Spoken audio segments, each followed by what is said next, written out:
The text from my husband came at exactly 2:15 in the afternoon. Running late. Can you pick up Emma from daycare? I stared at my phone, frustration bubbling up. This was the third time this week Ryan had bailed on our daughter.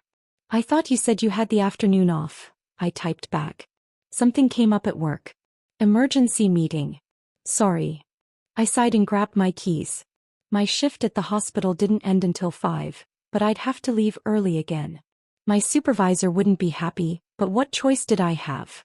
Emma was only 3 years old. She couldn't wait at daycare indefinitely. As I drove toward the daycare center, my phone rang.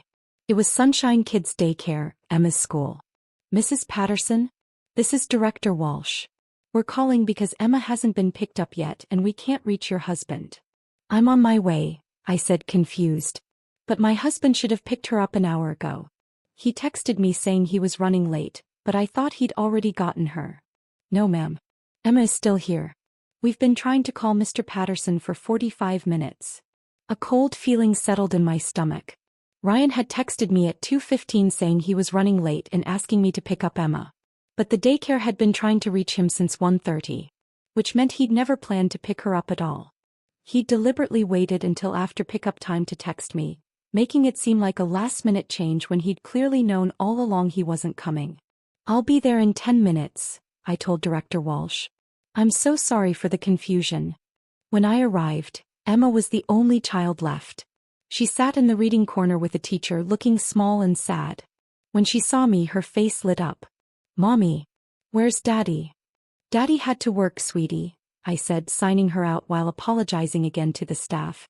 But Daddy said he was taking me for ice cream today, Emma said, her lower lip trembling. He promised. Another promise broken. I felt anger rising. We'll get ice cream, baby. Mommy will take you. On the drive home, I called Ryan. The phone went straight to voicemail. I called again. Same thing. I sent a text. Where are you? Emma was waiting for you. She's upset. No response. By the time we got home with ice cream, it was nearly 4 o'clock. Ryan still hadn't responded. I tried calling 3 more times. Nothing. Emma fell asleep on the couch after her ice cream, exhausted from the emotional disappointment. I sat beside her, stroking her hair, and called Ryan's office. Patterson Marketing, this is Jessica, his assistant answered. Hi Jessica, it's Sarah, Ryan's wife. Is he there? Oh, hi Sarah. No, Ryan left around noon. He said he had a family thing. Family thing. He'd left work at noon for a family thing, but hadn't picked up our daughter from daycare at 1. Hadn't answered his phone all afternoon. Hadn't responded to texts. Where was he? Did he say where he was going? I asked, trying to keep my voice calm. No, sorry. He just said it was personal and he'd be out the rest of the day. I thanked her and hung up. Personal family business that didn't involve picking up his daughter. Personal business that required turning off his phone and disappearing for hours. I knew what this looked like. I'd suspected for months that Ryan might be having an affair. The late meetings that couldn't be verified. The phone calls he took in another room.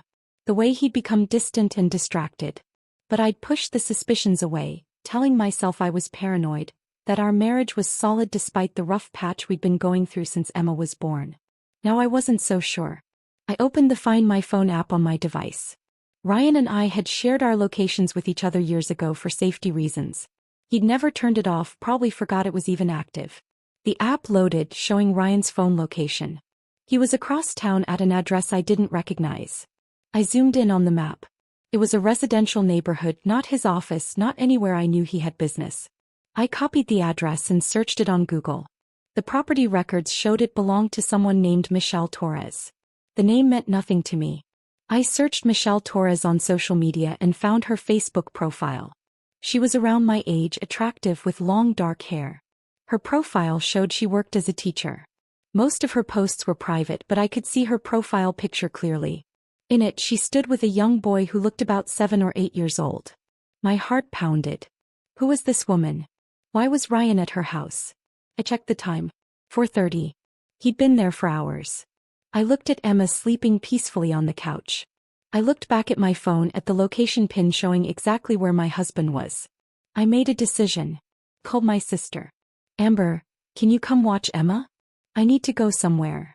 Amber arrived 20 minutes later, full of questions I didn't have time to answer. Just watch her, please. I'll explain later. I drove across town to the address where Ryan's phone was located. It was a modest house in a quiet neighborhood, with a small front yard and a swing set visible in the back. Ryan's car was parked in the driveway. I pulled up across the street and sat there, my hands gripping the steering wheel. What was I doing? Was I really about to confront my husband at another woman's house? Before I could decide, the front door opened. Ryan came out, laughing, with the woman from the Facebook profile, Michelle Torres. Behind them came the young boy from her profile picture. They walked to Ryan's car together, the boy chattering excitedly. Ryan opened the passenger door and the boy climbed in. Michelle leaned in, kissed the boy's forehead, then turned to Ryan. They spoke quietly. I couldn't hear the words, but the body language was familiar, intimate.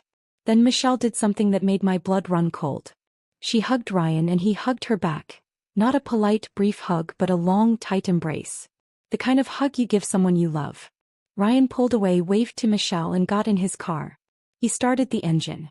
I ducked down in my seat as he drove past, my heart hammering. Once his car turned the corner, I sat up and looked back at the house. Michelle was still standing in the driveway, waving. I got out of my car and walked across the street. Michelle saw me approaching and her smile faded to confusion. "Can I help you?" she asked. "I'm Sarah Patterson," I said. "Ryan's wife." Michelle's face went pale. "Oh my God. Who are you?" I demanded. "Why was my husband here for hours? Why is he driving away with your son?" "You don't know," Michelle whispered. "Know what? Ryan didn't tell you about us?" "Tell me what?" I felt like I was going to be sick. Michelle looked torn, then seemed to make a decision. "You should come inside." I followed her into the house, my mind racing with terrible possibilities. Was Ryan having an affair? Was this child his? Had he been living a double life?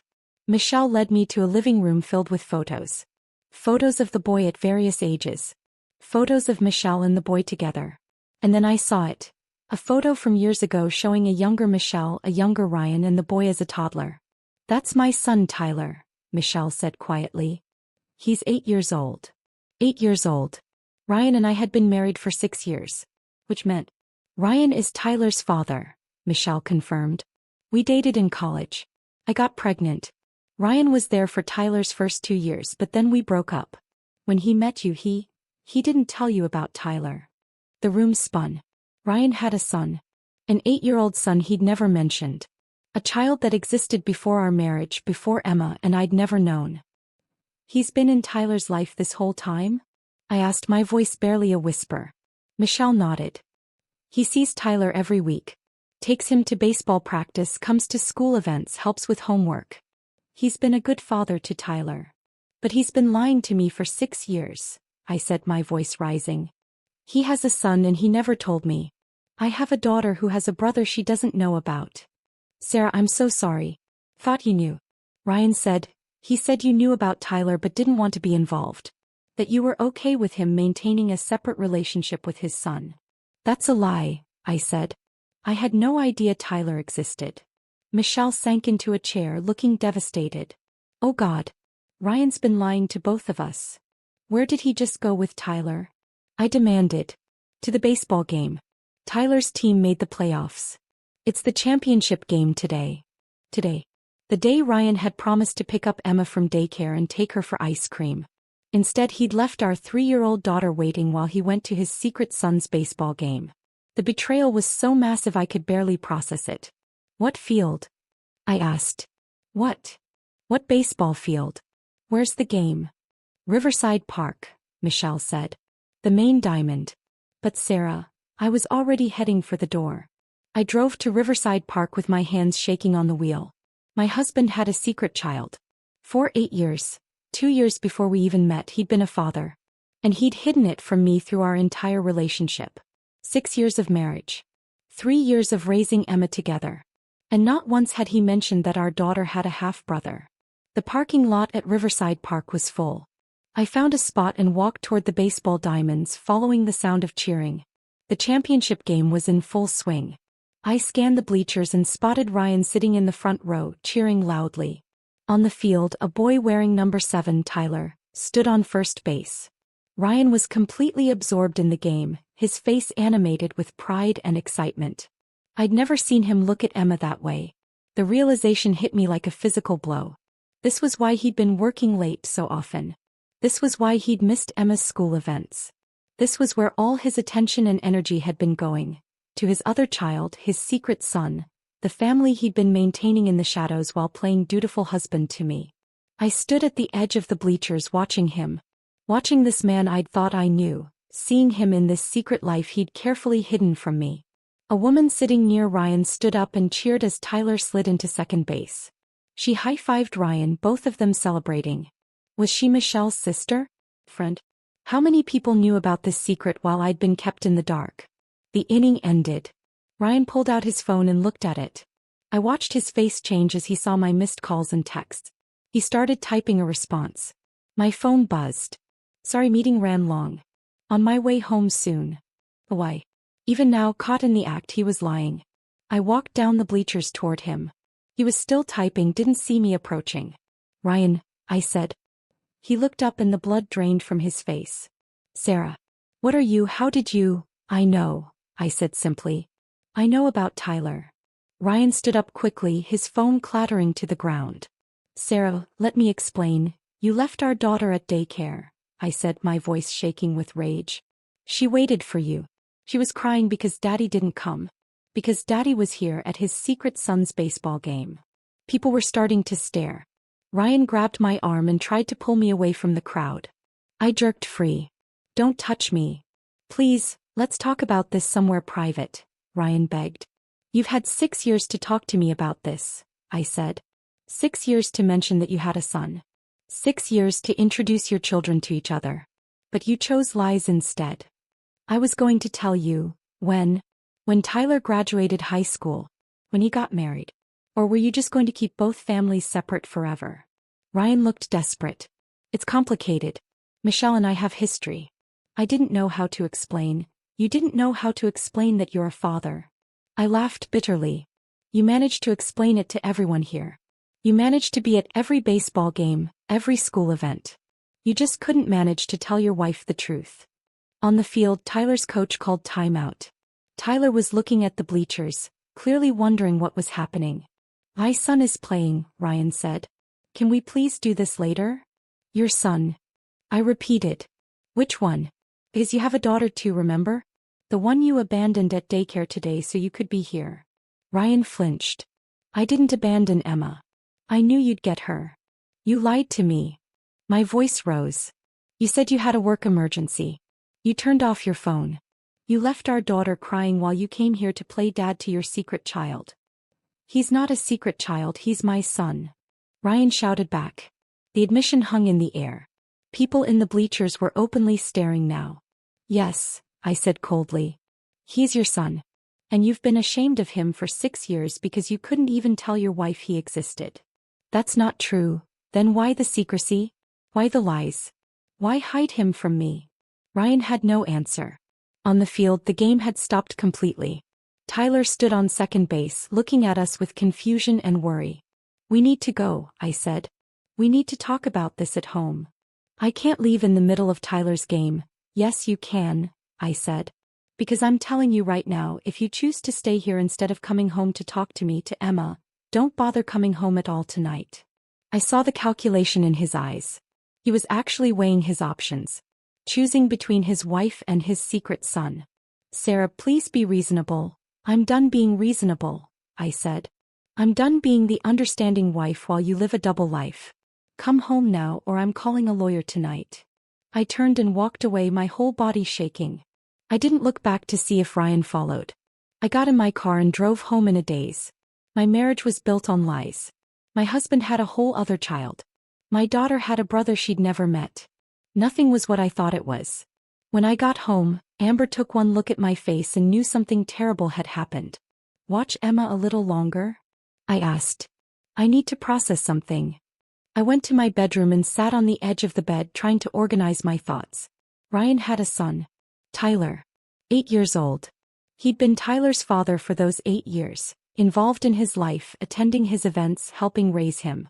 And he'd hidden it from me for our entire relationship. Was he ashamed of having a child? Ashamed of Michelle? Or had he simply wanted to keep his two lives separate, compartmentalized so he could be two different people? Devoted father to Tyler, reliable husband to me without the two worlds ever colliding? My phone rang. It was Ryan. I answered. Where are you? I asked. Still at the park. Sarah, I can't just leave in the middle of Tyler's championship game. He needs me here. Emma needs you too, I said. But she's gotten used to you not being there, hasn't she? That's not fair. None of this is fair. I shouted. You have a son you never told me about.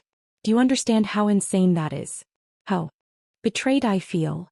Ryan was quiet. Then, I was going to tell you. When we first started dating, I was going to tell you. But then things got serious so fast and I didn't know how to bring it up without scaring you away. So you just never mentioned it? We got engaged, planned a wedding, got married, bought a house, had a child together, and you never found the right moment to say, by the way, I have a son? I know it sounds bad. It is bad, Ryan. It's unconscionable. You've been living a lie for 6 years. I heard noise in the background, cheering. The game was continuing. I need to go, Ryan said. Tyler's up to bat. You're choosing him over this conversation? I'm not choosing anyone over anyone, Ryan said, frustrated. But I can't have this conversation in the middle of a baseball game with my son up to bat. Fine, I said. Enjoy the game. But when you get home, we're having this conversation whether you're ready or not. I hung up. I sat there staring at nothing, trying to process everything. Then I remembered something and went to Ryan's home office. I'd never snooped through his things before. I'd trusted him completely. What a fool I'd been. I found his filing cabinet and went through it systematically. And there, in a folder labeled Legal, I found documents. Child support agreements. Custody arrangements. Court orders. Ryan had been paying child support for Tyler since he was born. The documents showed a formal custody arrangement. Every Wednesday evening and every other weekend, plus alternating holidays.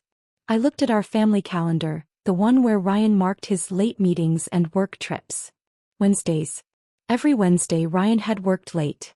Now I knew why. I kept digging. I found birthday cards Tyler had made for Ryan over the years. To Daddy cards going back 8 years. Ryan had kept them all hidden in his office where I'd never see them. I found photos. Tyler as a baby. Tyler learning to walk. Tyler's first day of kindergarten. Ryan had documented his son's entire childhood and hidden it from me. The betrayal was so complete, so thorough, that I felt like I didn't know the man I'd married at all. My phone buzzed. A text from Ryan. Game over. Tyler's team won. Heading home now. I didn't respond. 20 minutes later I heard his car in the driveway. I went downstairs. Amber was in the living room with Emma, who was watching cartoons. I'll take Emma to the park, Amber said, reading the situation. Give you two some privacy. She bundled Emma up and left. Ryan came in just as they were leaving. He tried to smile at Emma, but she was already out the door, excited about the park. Ryan and I stood in the living room facing each other. I'm sorry, he said. That's not enough, I replied. I know. But I am. I'm sorry I didn't tell you about Tyler. I'm sorry I've been lying. Why? I asked. Why hide him? Why not just tell me from the beginning that you had a son? Ryan sank onto the couch. When Michelle and I broke up, it was bad. Really bad. She didn't want me involved in Tyler's life at first. It took a year of legal battles just to get visitation rights. By the time I met you, Tyler was almost 3 and I just started to build a relationship with him. He looked up at me. You were different from anyone I'd ever dated. Smart, successful, put together. I thought if I told you I had a complicated custody situation with an ex, you'd run. So I didn't tell you right away. But we dated for 2 years before getting married, I said. Surely you had opportunities. I know. Ryan interrupted. I know I should have told you. But the longer I waited, the harder it became. How do you tell someone you've been seeing for 6 months that you have a kid? How do you tell your fiancé, your wife? At a certain point, the lie became impossible to untangle. So you just kept lying, I said. You let me marry you without knowing the truth. You let me have a child with you, give her a sibling she doesn't know exists. I wanted to keep everyone happy, Ryan said. Michelle didn't want Tyler confused by having a stepmother. You didn't know about Tyler, so you couldn't be upset about my time with him. It seemed like the best solution. The best solution? I repeated incredulously. You've been splitting yourself in half, giving pieces of yourself to two families, lying to everyone. How is that best for anyone? Ryan didn't answer. Emma has a brother, I said. A brother she's never met. Tyler has a sister he doesn't know about. You've kept them apart deliberately. Michelle and I agreed it was better. Michelle knows about Emma? I asked sharply. Ryan froze. You told Michelle about our daughter but not me about your son? It's not like that. What's it like then? Explain it to me. Ryan took a breath. Michelle knows I'm married and have a daughter because I needed her to understand why I couldn't always be available for Tyler. She knows about you. Tyler knows about you. Tyler knows he has a sister? He knows I have another family, Ryan admitted. He doesn't know details. But yes, he knows. I felt like the room was spinning. Everyone knew except me. Your ex, your son, probably your friends and family. Everyone knew you had a child except your wife. My parents don't know, Ryan said. I haven't told them either. That's supposed to make me feel better? That you've lied to everyone. I paced the room trying to calm down. What about today? Why did you leave Emma at daycare? Tyler's game was important. It was the championship. I couldn't miss it. You miss Emma's events all the time, I pointed out. When's the last time you went to one of her music classes? Her gymnastics? You're always working late. Those are different. How? How are they different? Tyler's 8 years old. He needs me actively involved. Emma's 3. She won't remember if I miss a few things. The casualness of the statement enraged me. You don't get to decide what our daughter will or won't remember. You don't get to prioritize one child over the other. I'm not prioritizing. Yes, you are. You left Emma crying at daycare so you could watch Tyler play baseball. You've been giving him your Wednesdays, your weekends, your attention, your presence while Emma gets whatever's left over. That is prioritizing. Ryan stood up. What do you want me to do, Sarah? Tyler exists. I can't just abandon him because it's inconvenient for you. I never asked you to abandon him. I'm asking why you hid him. Why you made me the villain who doesn't know, rather than letting me be part of the solution. We stared at each other, the gulf between us widening. I want to meet him, I said finally. What? Tyler. I want to meet your son. And I want Emma to meet her brother. Ryan looked panicked. That's not a good idea right now. Why not? He exists. He's part of your life. That means he's part of Emma's life too, whether you've acknowledged it or not. Michelle won't like it, Ryan said. I don't care what Michelle likes, I shot back. Michelle got 8 years of you being Tyler's father. He got your honesty. I got lies. So no, I don't really care about Michelle's preferences right now. Ryan ran his hands through his hair. Can we just slow down? This is a lot to process. I've had 3 hours to process, I said. You've had 8 years. I think I'm being pretty calm, all things considered. You're not being calm. No, I'm not, I agreed. I'm furious. I'm devastated. I'm wondering if our entire marriage has been a lie. But I'm also thinking about Emma and Tyler, 2 innocent kids who have a sibling they don't know. That's not fair to them. I sat down across from Ryan. Here's what's going to happen. You're going to tell me everything. Every detail about Tyler, about Michelle, about your custody arrangement. No more secrets. Ryan nodded reluctantly. Then you're going to talk to Michelle about Emma and me meeting Tyler. I'm not asking. This is happening. Sarah, non-negotiable, I said firmly. And third, we're going to marriage counseling. Because I don't know if I can trust you anymore, and we need professional help to figure out if this marriage is even salvageable. Ryan looked devastated. You're thinking about divorce? You lied to me for 6 years about having a child, I said. Yes, I'm thinking about divorce. Over the next week, Ryan told me everything about Tyler. How he dated Michelle in college for 2 years. How the pregnancy had been unplanned but Michelle had decided to keep the baby. How Ryan had been involved initially but then Michelle had ended the relationship, saying she couldn't trust him. How he'd fought for custody rights and established a schedule. How he'd been paying child support and trying to be a good father while also moving on with his life. How he'd met me and fallen in love but been too scared to lose me by revealing his complicated past. I should have told you, Ryan said for the 100th time. I know I should have. I was just so afraid you'd leave. And now I might leave anyway, I said. Because you lied. We started marriage counseling. Our therapist, Dr. Freeman, was a no-nonsense woman who didn't let Ryan minimize what he'd done. You maintained a double life for 6 years, she said bluntly. That's not a small lie or a misunderstanding. That's a sustained deception that undermines the foundation of your marriage. Ryan squirmed in his seat. I know. The question now is whether you can rebuild trust, Dr. Freeman said, looking at me. Sarah, do you want to save this marriage? I thought about it. I don't know. I love Ryan. But I don't know if I can ever trust him again. Trust is rebuilt through consistent, honest action over time, Dr. Freeman said. It won't happen quickly. It may not happen at all. But if you both want to try, it's possible. After counseling, Ryan arranged for me to meet Tyler. We met at a neutral location, a family restaurant. Michelle came too, looking uncomfortable. Tyler was a sweet kid with Ryan's green eyes and an easy smile. He shook my hand politely when Ryan introduced us. Tyler, this is Sarah. She's Emma's mom. Tyler looked confused. Emma. Your sister, I said gently. You have a half-sister. Her name is Emma. She's 3 years old. Tyler's eyes widened. He looked at his mother, then at Ryan. I have a sister? I should have told you sooner, Ryan said. But yes, you have a sister. Her name is Emma, and she's really excited to meet you. That part was true. Emma had been asking about the big brother constantly since I'd told her. Tyler seemed excited too. Can I meet her? That's why we're here, I said. To talk about how we can all be part of each other's lives. Michelle spoke up. Tyler, why don't you go play in the kids' area for a minute? The adults need to talk. Once Tyler was out of earshot, Michelle turned to me. I owe you an apology. I honestly thought you knew about Tyler. Ryan said you preferred to keep your family and his time with Tyler separate. Ryan said a lot of things that weren't true, I replied, looking at my husband. Michelle nodded.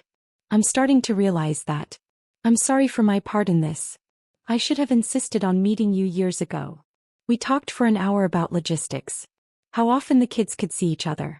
Where they'd meet. How we'd navigate holidays and birthdays. It was awkward and painful, but we were all trying to do what was best for Tyler and Emma. The following Saturday we had the first meeting between Emma and Tyler. It was at a park, neutral territory. Emma was shy at first, hiding behind my legs. Tyler was patient, crouching down to her level. Hi Emma. I'm Tyler. I'm your big brother. Emma peeked out. You're really big. Tyler laughed. I'm 8. When you're 8 you'll be big too. Do you like princesses? Emma asked. Sure, Tyler said. Do you like baseball? I don't know, Emma said. Maybe. They went to play on the swings while Ryan, Michelle and I watched from a bench.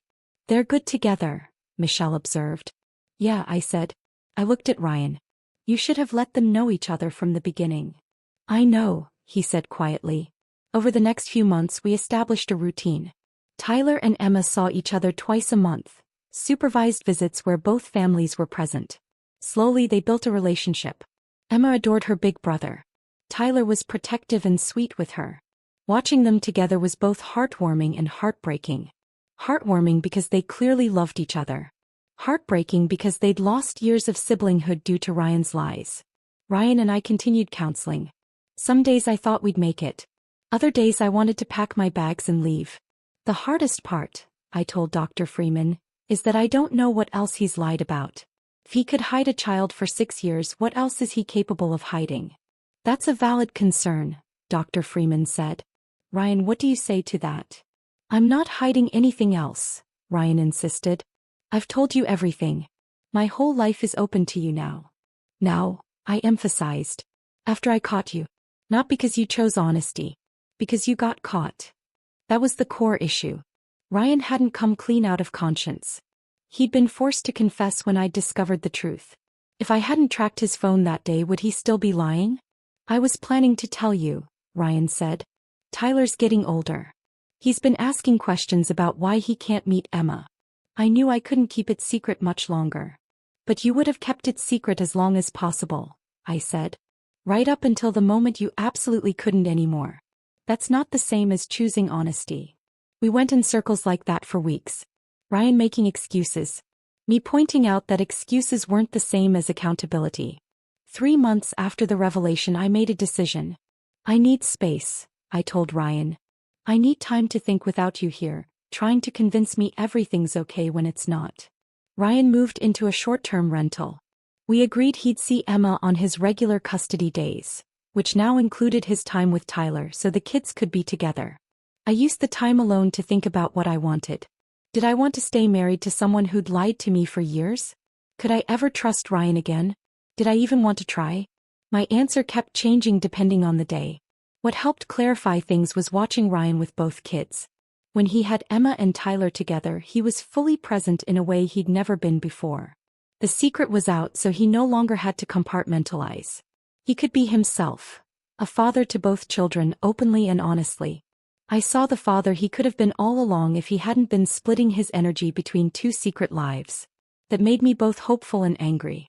Hopeful because it showed Ryan could change. Angry because it proved he could have been this present father all along. He'd chosen not to be. After 6 months of separation, we met with Dr. Freeman for a progress check. "Where are you both at?" she asked. Ryan spoke first. "I want to save our marriage. I know I screwed up badly, but I love Sarah and Emma. I want us to be a family again." I took a breath. "I'm still processing. I'm less angry than I was, but I don't know if I can forgive what you did. Not just the lying, but the priorities. You chose Tyler over Emma repeatedly. You left her at daycare crying while you went to Tyler's game. That hurt her, and I don't know if I can get past that." "Emma seems okay now," Ryan said. "Because she has her brother now. Because you've been more present. But that doesn't erase what you did." Dr. Freeman intervened. "Sarah, it sounds like you're still deciding whether you want to reconcile. What would help you make that decision?" "Honestly, I don't know. Time maybe. Proof that Ryan has really changed and isn't just performing change until I take him back." We agreed to continue the separation for another 3 months. During that time, Ryan would continue therapy individually, keep being present for both kids, and demonstrate through action, not words, that he'd changed. Those 3 months were hard. I missed Ryan sometimes. Other times, I felt relief at not having to look at him and remember his betrayal. Emma asked constantly when Daddy was coming home. I didn't have an answer. Tyler asked Michelle why his dad and I didn't live together. Michelle handled it gracefully, explaining that sometimes grown-ups need time apart to figure things out.